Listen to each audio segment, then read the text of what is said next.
Hello लासो फ्यापुल्ला सबैजना मेरो युट्युब मेम्बरहरूलाई होइन। आजको दिन चाहिँ शिवरात्रि दिन हो र सबैभन्दा अगाडि चाहिँ तपाईँहरूलाई पनि मैले चाहिँ आज शिवरात्रिको सबैजनालाई शुभकामना दिन चाहेँ। र आजको दिन चाहिँ विशेष शिव भगवान्लाई चाहिँ पूजाआजा गरिन्छ र शिव मन्दिरमा चाहिँ जाँदा शिव मन्दिरहरू छ सबै ठाउँमा चाहिँ आज पूजाआजादेखि तपाईँको चाहिँ अब रात्रि चाहिँ तपाईँको आगो जलाएर होइन रातभरि तपाईँको जागरण बस्ने चलन छ। पहिला हाम्रो घरतिर पनि त्यस्तै थियो। अब तपाईँको चाहिँ होइन गाउँघरमा चाहिँ एकै ठाउँमा बसेर सबैजना चाहिँ एउटा ठाउँमा आगो बालेर त्यहाँ चाहिँ तपाईँको रमाइलो गरिन्थ्यो। तर अब यो गाउँघरलाई चाहिँ चेन्ज भएर झन् अब मोडर्नाइजेसन भनौँ न, अब मोडर्नाइजेसन अथवा तपाईँको सहरीकरण भइसकेपछि चाहिँ के हुँदो रहेछ भने त्यो कुराहरू चाहिँ अलिकति हट्दै जाँदो रहेछ क्या। पहिला हामी रातभरि तपाईँको चाहिँ दाउरा कता कता खोजेर बटुलेर हामीले चाहिँ होइन रातभरि तपाईँको चाहिँ त्यो अनुसारले आगो बालेर रमाइलो गरेर बसिन्थ्यो, नाचगान पनि हुन्थ्यो, खुब रमाइलो हुन्थ्यो कि त्यो हाम्रो बच्चा बेलाको टाइममा क्या। अब अहिले त अब सबैजना चाहिँ अब अलिकति सहरीकरण भइसकेपछि सबैजना आफ्नो आफ्नो काममा व्यस्त हुन्छ, त्यो रमाइलो गर्ने टाइमै छैन क्या। तर यस्तो चाडपर्वहरूले चाहिँ कस्तो हुन्छ भने एउटा ग्यादरिङ होइन, अनि जुन तपाईँको चाहिँ फ्यामिली मेम्बरहरूसँग अथवा तपाईँको चाहिँ कोही रिलेटिभ्सहरूसँग अलिकति टाढा छ भने यस्तो फेस्टिभलहरूले चाहिँ अलिकति नजिक ल्याइदिने कामहरू गरिदिँदा हुन्छ क्या, त्यति सहयोग हुन्छ क्या। अनि यस्तो चाडबाडहरूमा चाहिँ तपाईँहरू एकअर्कासँग चाहिँ एकअर्कालाई हेल्प गर्ने, सबै कुराकानी गर्ने, अनि होइन एकअर्काको कुराकानी चाहिँ तपाईँको बाँडफाँड गर्ने हुन्छ नि त, अब सेयरिङ गर्ने कुराहरूदेखि सबै हुन्छ। सो त्यो चाडपर्वहरूलाई चाहिँ हामीले सधैँ इम्पोर्टेन्स दिनुपर्छ। हामीले आफ्नो चाडपर्वहरूलाई चाहिँ हटाउनु दिनुहुन्न। हाम्रो चाडपर्व भनेको चाहिँ हाम्रो विशेष हाम्रो कल्चरदेखि हाम्रो ट्रेडिसनदेखि सबै कुराहरू झल्काउँछ नि त। हाम्रो नेपालको कल्चर, हाम्रो नेपालको रिलिजियसहरू, हाम्रो नेपालको ट्रेडिसनहरू सबै झल्काउँछ। त्यो कारणले गर्दा चाहिँ हाम्रो यो कल्चरलाई चाहिँ हामीले भुल्नु हुँदैन, हामीले यसलाई कन्टिन्युसली चाहिँ लानुपर्छ। र आज त्यो शिवरात्रिको दिन चाहिँ म अब शिवरात्रि मनाउनुतिर जानुपर्ने, तर आज म चाहिँ यतातिर बारीतिर डुल्न आएको थिएँ क्या। अनि हाम्रो बारीतिर चाहिँ खासमा अहिले लगाइरहेको चाहिँ हामीले आलु छ होइन। त्यो आलु हामीले लगाएको लगभग 2 महिना तिब्बत ठुलै भइसक्यो, आलुको बोट पनि ठुलो भइसकेको छ। अनि अरू पनि लगाएको छ, हामीले सागहरू पनि लगाएको छौँ, त्यो हेर्न आएको छ। अनि लास्ट टाइम अब हामीले ट्र्याक्टर पनि लगाएको थियौँ नि त। अब अहिले हाम्रो सहारा भनेको यो खेतबारीको सहारा भनेको चाहिँ हाम्रो यो ट्र्याक्टर रहेको छ, किनकि अहिले ट्र्याक्टर भइसकेपछि हामीलाई खन्नदेखि डल्लो खोर्नदेखि सबै कुराहरू सजिलो भएको छ। सो पहिला जति टाइम लाग्थ्यो त्यति टाइम चाहिँ लाग्दैन आजभोलि खेतीपातीको कामको लागि, किनकि सबै कुरो मोडर्नाइजेसन नै त हो नि होइन। हामी जुन समयअनुसारले चलेर हुन्छ नि त्यो समयअनुसारले चल्नुपर्छ। र अब म तपाईँलाई हाम्रो बारीतिर लैजान्छु। यो चाहिँ हाम्रो बारी भइहाल्यो। अब यो चाहिँ हाम्रो गोरबेडा खेतीको लागि तयारी हुँदैछ। यो बारी टनेल अलरेडी छ। र अब यो जुन बेला चाहिँ अलिक बढी पानी पर्ने टाइम हुन्छ नि त्यो टाइममा चाहिँ हामीले यो जुन प्लास्टिकहरू छ, प्लास्टिक चाहिँ मजाले ओढाइदिन्छौँ, यसलाई टपक्क छोपिदिन्छौँ, अनि यहाँ गोलबेडा ठ्याक्क लगाइदिन्छौँ क्या। अहिले चाहिँ यहाँ अलिकति तल्लोपट्टि चाहिँ गोलबेडा हुन्छ नि, हाम्रो यहाँ चाहिँ साग लगाएर छौँ हामीले। साग अलिअलि तोरीको सागहरू हुनसक्छ सायद, जहाँसम्म लाग्छ मलाई यो भेनाले लगाइदिनु भएको। अनि यहाँ चाहिँ हामीले स्पेसल्ली आलु, यो टाइममा चाहिँ आलु हुन्छ नि त, सबै बारीतिर चाहिँ हामीले आलु लगाइदिएको छौँ। आलु मस्तले फलेको छ, कुनै रातो आलु छ, कुनै निलो आलु छ, कुनै सेतो आलुहरू छ, अलिक मिक्स छ क्या यसमा। अनि यो हामीले आलु लास्ट टाइम अब अस्ति शनिबार चाहिँ मैले यो आलुहरू उकेर लगाइदिएँ, भेनानी बिरामी हुन्थ्यो, मैले चाहिँ अनि यो आलु उकेर लगाइदिएको थिएँ। आलु उकेर भन्नाले चाहिँ कस्तो भनिन्छ भने जस्तै यो आलुको बोट होइन, यो आलुको बोटलाई चाहिँ अब अलिकति माटो चाहिन्छ कि आलुहरू बढ्नको लागि, अनि त्यो माटो चाहिँ अहिले थप्ने कामलाई चाहिँ आलु उकेर लगाएको भनिन्छ। मैले माटोहरू पनि थप्छु लगभग। हाम्रो हेर्नु त अर्ग्यानिक मलहरू चाहिँ यो हो क्या, यो चाहिँ हाम्रो अर्ग्यानिक मलहरू हो। हामी यस्तो मलहरू टन्नै प्रशस्तै रूपमा चाहिँ हालिदिन्छौँ हामीले बारीमा। यति भइसकेपछि आलु पनि हर्लक्कै बढिन्छ, भित्रको जुन अब बढ्नुपर्ने आलु पनि बढिहाल्छ होइन। अनि त्यति मात्र नभएर हामीले चाहिँ यता साइडमा चाहिँ चम्सुर पालुङ्गा पनि लगाएको थियौँ। त्यो चम्सुर पालुङ्गा लगाएर चाहिँ यो आलु, यता आलु पनि लगाएको थिएँ कि चम्सुर पालुङ्गा हटाएर। अब यसलाई चाहिँ यो चाहिँ यहाँ आलु उकेर लगाएको छैनौँ कि हामीले, जस्तै यहाँ माटो थपेको छैन नि त। अब यसको जरोमा अलिक माटो थप्नुपर्छ, अनि बल्ल अझै राम्रो हुन्छ। तर यो अलिअलि किराले खान थालेछ क्या, यो यस्तो भनेको चाहिँ किराले खान थालेको। यो जुन पातहरू छ पाल हुनु, यो चाहिँ किराले गर्दा अलिअलि डडेल पनि लगाएको छ यसमा।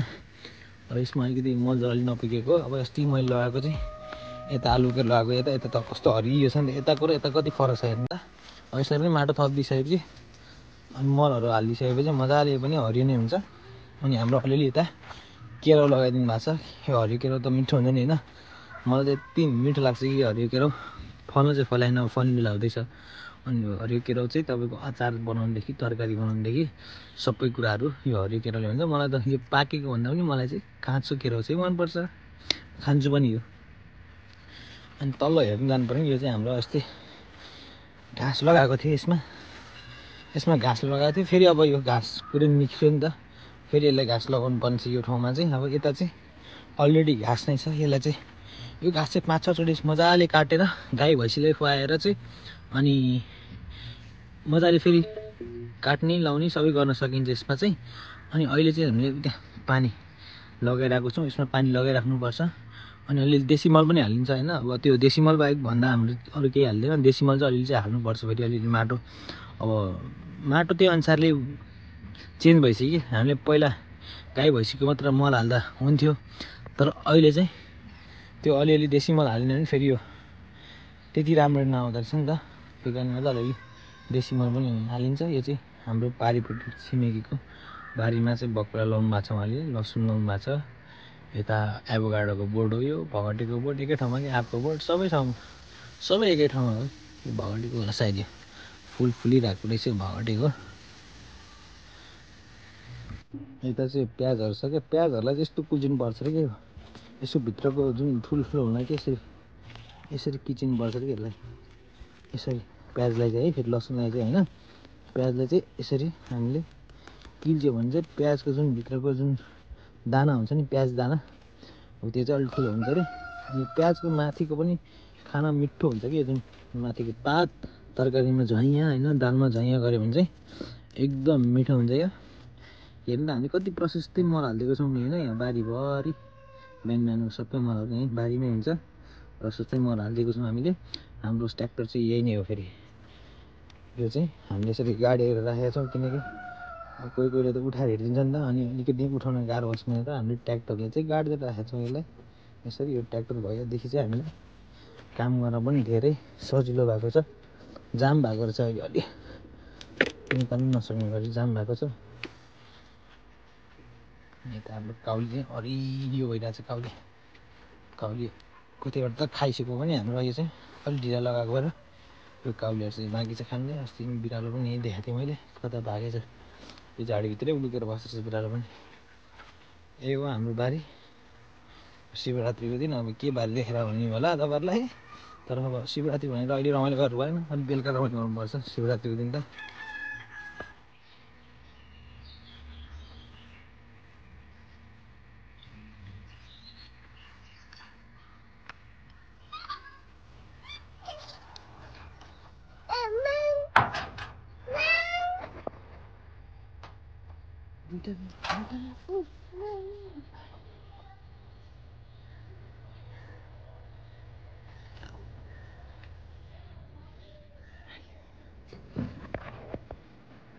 हेलो भन्नु सानो, यता भन्नु, यता हेर्नु सानो सानो, यता हेलो भन्नु त, यता हेरेर भन्नु न, यता हेरेर। आमा मेरो केटा नुहाइसक्यो। श्रेयनलाई त नुहाइदिने, हाम्रो श्रेयनको माइली चाहिँ ऊ लुगा झ्याप्पै हाल्छ, लुगा धुल्ला छ बुढीले चाहिँ। लुगा धुल्ला हो तिमी, साबुन लगाइदिनुपर्छ मैले। अब त साबुन लगाइदिनु भन्दो रहेछ यसले, अब ढिला भयो। हाम्रो खरायो यहाँ छ, खरायो पनि यहाँ लुगा धुँदैन, यहाँ बढ्नु अहिले खरायो मस्त देखेर टोक्दैन टोक्छ। मेरो बुढीले झ्याप्प लगाएर लुगा धुल्ला छ। अब म चाहिँ एकछिन भने सहयोग गरिदिनु पर्ला जस्तो लाग्यो बुढीलाई, यसो साबुन लगाइदिनुलाई चाहिँ। अनि अब हेल्प गरिदिन्छु, फेरि यति गर्दैन भने चाहिँ फेरि बुढी रिसाउँछ नि त, फेरि बम हुन्छ मसँग होइन। ल एकछिनमा चाहिँ यसो साबुन लगाइदिए जस्तो गर्नु पऱ्यो। आज शिवरात्रि होइन, हाम्रो चाहिँ भाइहरू यहाँ टक्क लगाएर होइन बाटो छेकिरहेछन्। शिवरात्रिमा के कति पैसा आउँछ भनेर भाइहरूले चाहिँ टक्क लगाएर छेकिरहेको थियो। खै म आउन सक्दै साइड लगाइदियो भाइहरू। किन बन्द गरे भाइहरू, अब बाटो छेक न। यसरी बाटो छेकेर चाहिँ बाइकहरू अब गाडीहरूलाई चाहिँ पैसा उठाउने गरिन्छ भाइहरूले। हाम्रो घरतिर पनि यस्तै गरिरहेको थियो कि, अरू भाइहरूले पनि त्यस्तै गरिरहेको थियो। तर यो भाइहरूलाई चाहिँ हाम्रो घरतिरको भाइहरूलाई चाहिँ के गर्दो रहेछ भने पुलिस आएर बिचरा उनीहरूको कति 50-60 रुपियाँ कति भएको थियो, पुलिसले लगेर गयो अरे क्या। कस्तो खालको पुलिस हो मलाई त्यही लाग्यो कि, पुलिसले त्यो बच्चाहरूलाई नगर्नु, त्यस्तो नगर, भाइहरू बाइकले हान्छ पो भन्नुपर्छ त होइन। तर त्यो पैसा चाहिँ लानु त हुँदैन त्यो बच्चाहरूको बिचरा होइन। कस्तो नराम्रो लाग्यो त्यो सुन्दा पनि, खराब हो यार यो देशको बच्चाहरूलाई रमाइलो हुन्छ नि त यो त होइन। अब यो त चाडपर्व हो, चाडपर्वमा गरम दिनुपर्ने हो। अब पैसै रहेर जानु हुने हो कि।